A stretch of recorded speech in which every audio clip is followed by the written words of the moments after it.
सबसे पहली खबर सियासी गलियारे से। बिहार में चुनावी साल है और चुनाव में चेहरा बहुत अहम होता है।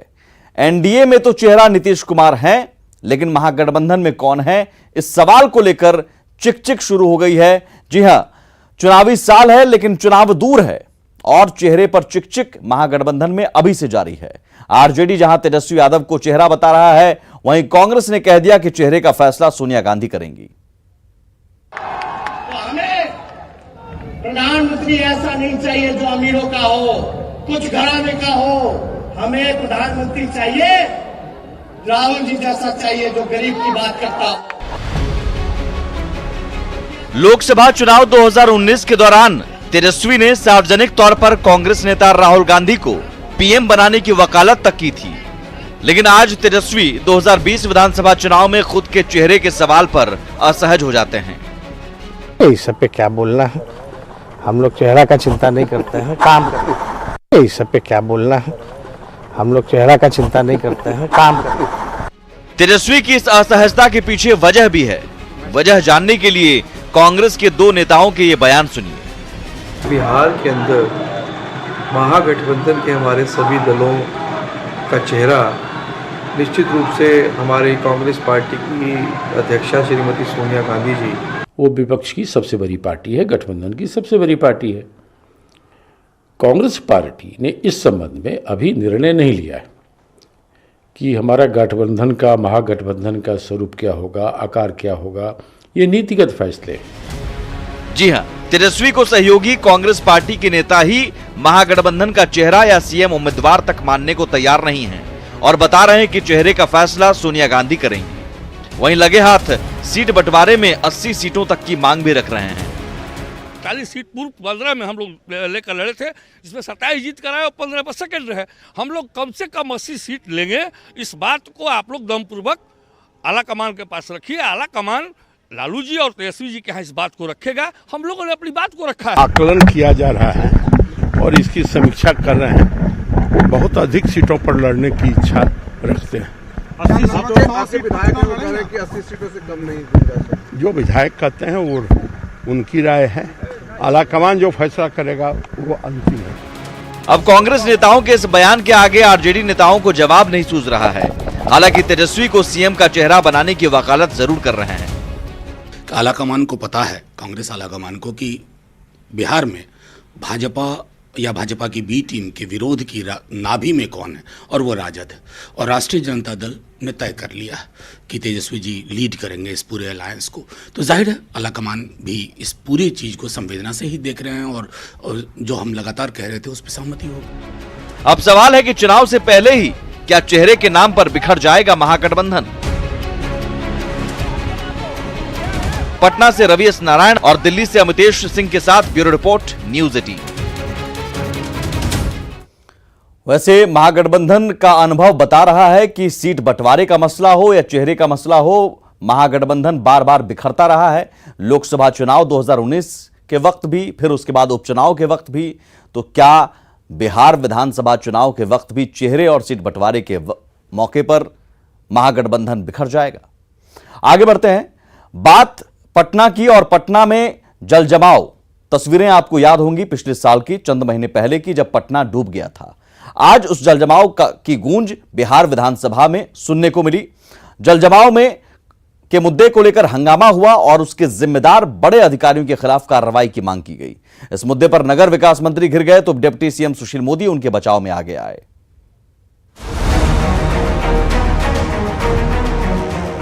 पटना जलजमाव और फिर अधिकारियों पर हुई कार्रवाई के मुद्दे पर नगर विकास मंत्री सुरेश शर्मा विधानसभा में घिर गए। मामला आरजेडी के अब्दुल बारी सिद्दीकी ने उठाया। सवाल जिम्मेदार अधिकारियों के खिलाफ एक्शन को लेकर था और निशाने पर थे पटना के तत्कालीन कमिश्नर आनंद किशोर। विपक्ष का कहना था कि कार्रवाई छोटे अधिकारियों पर हुई। सिद्दीकी का साथ दूसरे विधायकों ने भी सवाल उठाया। इतनी बड़ी जग हसाई दुनिया में हुई है और लोग डूबे भी, मरे भी, और मतलब हमारे ही घर में 10 दिन पानी था। आनंद किशोर पर कार्रवाई होना चाहिए, वो कमिश्नर थे। आनंद किशोर पर कार्रवाई नहीं हुई और छोटे छोटे हो गया, वो सरकार सूचना कर। जब हंगामा बढ़ने लगा तब डिप्टी सीएम सुशील मोदी को बचाव में आना पड़ा। सुशील मोदी ने आनंद किशोर का बचाव करते हुए कहा कि ऐसे मामले में कमिश्नर की कोई भूमिका नहीं होती। आनंद किशोर उस समय क्या थे? वो तो कमिश्नर, उनकी क्या भूमिका थी? भाई आनंद किशोर न तो उसमें नगर विकास के सचिव थे, न नगर आयुक्त थे, वो तो कमिश्नर थे।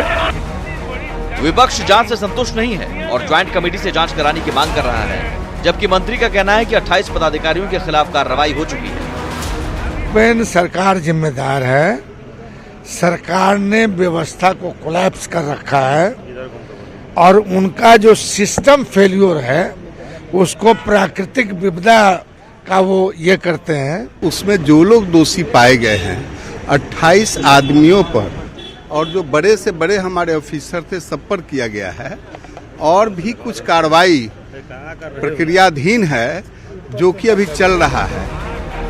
मंत्री भले ही सफाई दे रहे हों, लेकिन पूरा विपक्ष उनके जवाब से असंतुष्ट है और कार्रवाई में भेदभाव का आरोप लगा रहा है। न्यूज 18 के लिए पटना से अमित सिंह और रवि एस नारायण की रिपोर्ट। हालांकि जो डिप्टी सीएम सुशील मोदी आज विधानसभा में जल जमाव के मुद्दे पर सरकार के बचाव में नजर आए, आपको याद होगा यही डिप्टी सीएम साहब इस जल जमाव में रेस्क्यू किए गए थे। जाहिर है इस मुद्दे पर सियासत के बजाय जरूरी है जांच हो, कार्रवाई हो और आगे इस तरह की तस्वीरें ना देखने को मिले, इसके लिए कार्रवाई होनी चाहिए। आगे बढ़ते हैं, आरजेडी की हम बात करते हैं। पार्टी की छवि बदलने में जुटी आरजेडी ने मोहम्मद शहाबुद्दीन को पार्टी की राष्ट्रीय कार्यकारिणी से बाहर कर दिया है। इसके अलावा तेजस्वी के करीबी लोगों को जगह मिली है, साथ ही राबड़ी देवी को पार्टी का राष्ट्रीय उपाध्यक्ष बनाया गया है। चुनावी साल में आरजेडी पार्टी का चेहरा बदलने की कवायद में है। नई कार्यकारिणी में कई बदलाव देखने को मिले। लालू के करीबी माने जाने वाले पूर्व सांसद मोहम्मद शहाबुद्दीन की राष्ट्रीय कार्यकारिणी से छुट्टी कर दी गई है। हालांकि पार्टी शहाबुद्दीन के साये से बाहर नहीं निकल पाई। तिहाड़ जेल में बंद शहाबुद्दीन की जगह उनकी पत्नी हिना शहाब को जगह दी गई है। मकसद पार्टी की पुरानी छवि बदलने की है। पार्टी ये दिखाने की कोशिश में है कि दागियों से परहेज किया जा रहा है। हालांकि अब भी आरजेडी परिवारवाद से ऊपर उठता नहीं दिख रहा। तेजस्वी यादव, तेज प्रताप यादव और मीसा भारती तीनों को राष्ट्रीय कार्यकारिणी में जगह मिली है। राष्ट्रीय कार्यकारिणी के सदस्य श्री तेजस्वी प्रसाद यादव, श्री अब्दुल बारी सिद्दीकी, श्री तेज प्रताप यादव, श्री प्रेमचंद गुप्ता, श्रीमती मीसा भारती। राष्ट्रीय कार्यकारिणी में जगह तेजस्वी के करीबी लोगों को मिली है। इसके अलावा पार्टी में 3 राष्ट्रीय उपाध्यक्ष बनाए गए हैं, रघुवंश प्रसाद सिंह, राबड़ी देवी और शिवानंद तिवारी। अध्यक्ष श्री रघुवंश प्रसाद सिंह, श्रीमती राबड़ी देवी, श्री शिवानंद तिवारी। राष्ट्रीय कोषाध्यक्ष श्री अहमद अशफाक करीम। राष्ट्रीय चुनाव में ज्यादा वक्त नहीं है, लिहाजा हर तबके का ख्याल रखा गया है। यादव और मुस्लिम के साथ दलित और अति पिछड़ों को भी राष्ट्रीय कार्यकारिणी में जगह दी गई है। देखना होगा इस बदलाव से आरजेडी जनता का कितना विश्वास हासिल कर पाती है। न्यूज 18 के लिए पटना से अमित कुमार सिंह की रिपोर्ट। तो शहाबुद्दीन को राष्ट्रीय कार्यकारिणी से बाहर कर आरजेडी भले ही नई छवि गढ़ने की कोशिश कर रहा हो, लेकिन यह भी सच है कि वोट बैंक की मजबूरी ही है कि शहाबुद्दीन की पत्नी हिना शहाब को राष्ट्रीय कार्यकारिणी में रखना पड़ा। हम आगे बढ़ते हैं, नियोजित शिक्षकों की बात करें। बिहार सरकार नियोजित शिक्षकों का वेतन बढ़ाएगी। विधानसभा में शिक्षा मंत्री कृष्णनंदन वर्मा ने ऐलान किया। शिक्षा मंत्री ने कहा कि सरकार वेतन में उचित बढ़ोतरी करेगी। हालांकि इस ऐलान के बाद भी शिक्षक हड़ताल खत्म करने को तैयार नहीं है। शिक्षक संघ समान काम के लिए समान वेतन की मांग पर अड़ा है, जिसे सुप्रीम कोर्ट भी खारिज कर चुका है। शिक्षक संघ का पहला मांग समान काम के बदले समान वेतन ही है। ऐसे में यह हड़ताल उस विषय पर जिसे माननीय सर्वोच्च न्यायालय ने अस्वीकृत कर दिया है, राज्य सरकार शिक्षकों के हितैषी है। माननीय मुख्यमंत्री जी ने शिक्षक दिवस के अवसर पर सार्वजनिक मंच से एवं महामहिम राज्यपाल महोदय के अभिभाषण पर प्रस्तुत धन्यवाद प्रस्ताव पर वाद विवाद पर सरकार का उत्तर देते हुए बिहार विधान परिषद में पुनः यह दोहराया कि सरकार अपनी हैसियत के हिसाब से पहले भी वेतन वृद्धि की गई है और आगे भी करेगी। शिक्षकों का हड़ताल का समय भी देखिए। यह हड़ताल मैट्रिक एवं इंटर की परीक्षा को बाधित करने के साथ साथ मूल्यांकन को प्रभावित करने के उद्देश्य से भी किया गया था। प्रतीत होता है इससे छात्रों के भविष्य पर नियोजित शिक्षकों की संवेदनशीलता क्या है, यह भी स्पष्ट होता है। चुनावी साल है बिहार में और यही वजह है कि नियोजित शिक्षक हड़ताल पर हैं, चूंकि सरकार पर दबाव पड़े और यही वजह है कि सरकार को वेतन बढ़ाने का ऐलान भी करना पड़ा। लेकिन इन सबके बीच शिक्षकों को भी और सरकार को भी उन बच्चों के बारे में सोचना चाहिए जो पिछले 18 दिनों से स्कूल से दूर हैं, पढ़ाई से दूर हैं। हम बेरोजगारी हटाओ यात्रा की बात करते हैं। बेरोजगारी हटाओ यात्रा के दौरान समस्तीपुर पहुंचे तेजस्वी यादव ने केंद्र और राज्य की सरकार पर जमकर हमला बोला। खासकर रोजगार को लेकर नीतीश सरकार को घेरने की कोशिश की। सभा के बाद शिक्षकों का एक प्रतिनिधि मंडल भी तेजस्वी यादव से मिला। सभा से पहले आरजेडी विधायक एजाज यादव ने चांदी का मुकुट पहनाकर तेजस्वी यादव का स्वागत किया।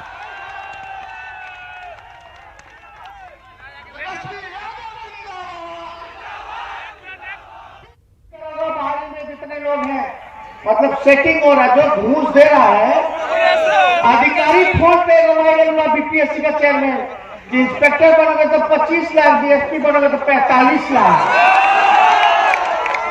मतलब बताओ, या तो जातिवादी या तो क्षेत्रवाद।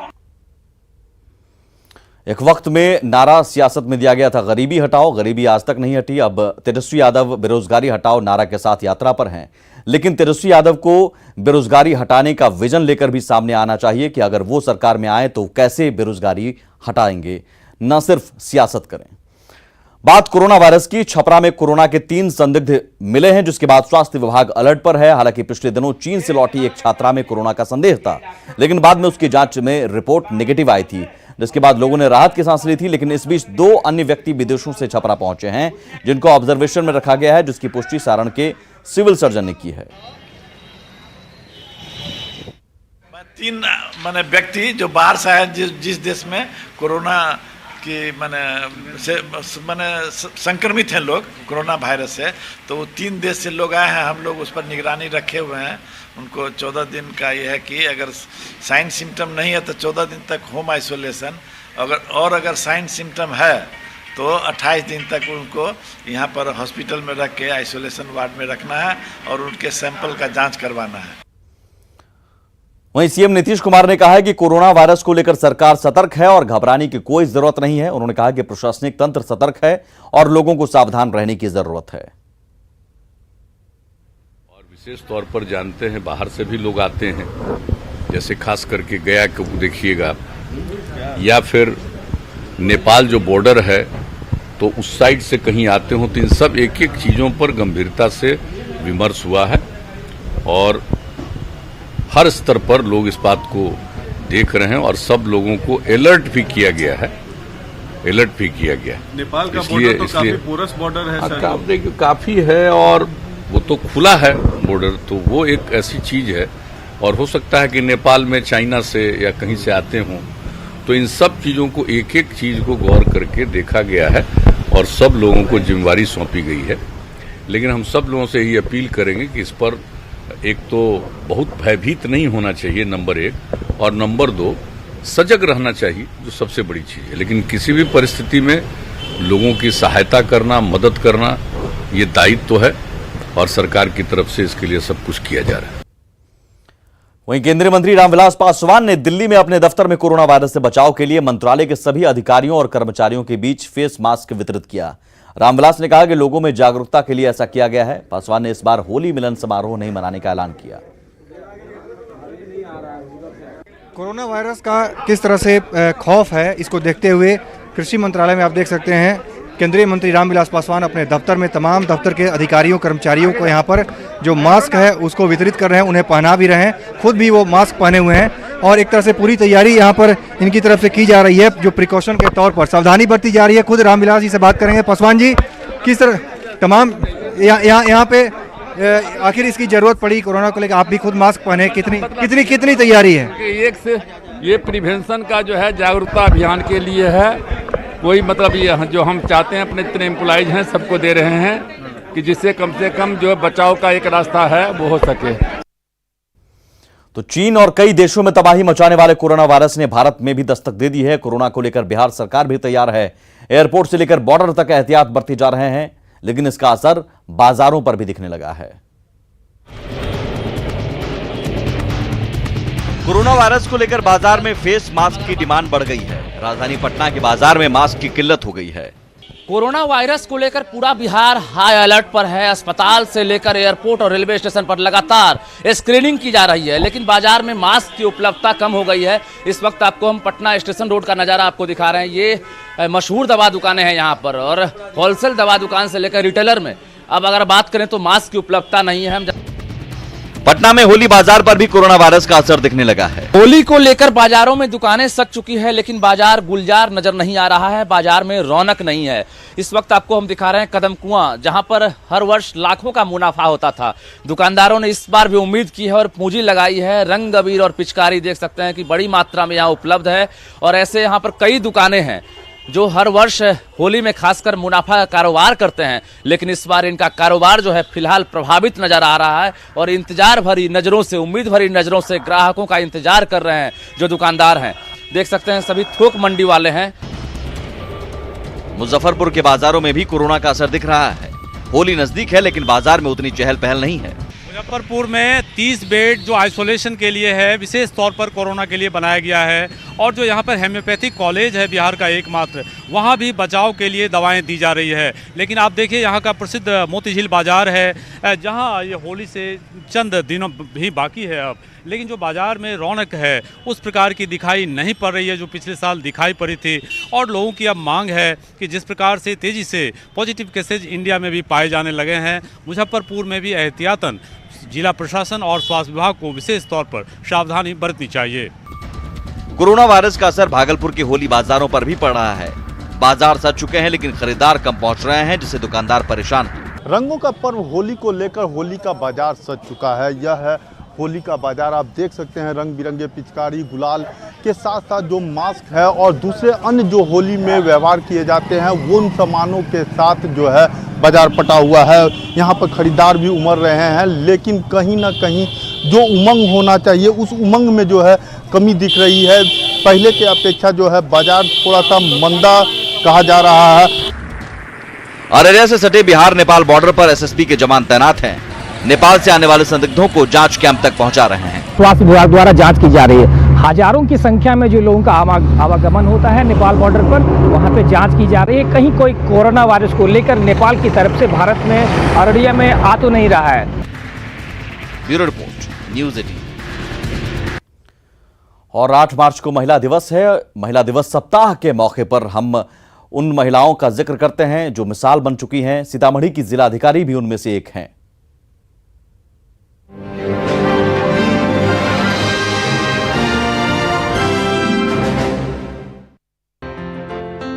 नाम अभिलाषा कुमारी शर्मा, पद जिलाधिकारी सीतामढ़ी।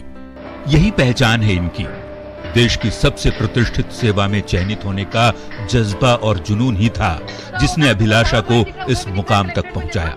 सीतामढ़ी जिले के डीएम का पदभार संभाले ज्यादा वक्त नहीं हुआ, लेकिन अपने काम की बदौलत इन्होंने शोहरत हासिल की।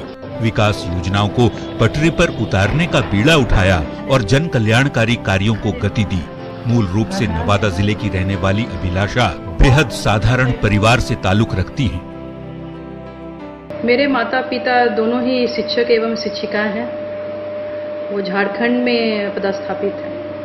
एक लगन थी, एक जुनून था कि इस सर्विस में आना है।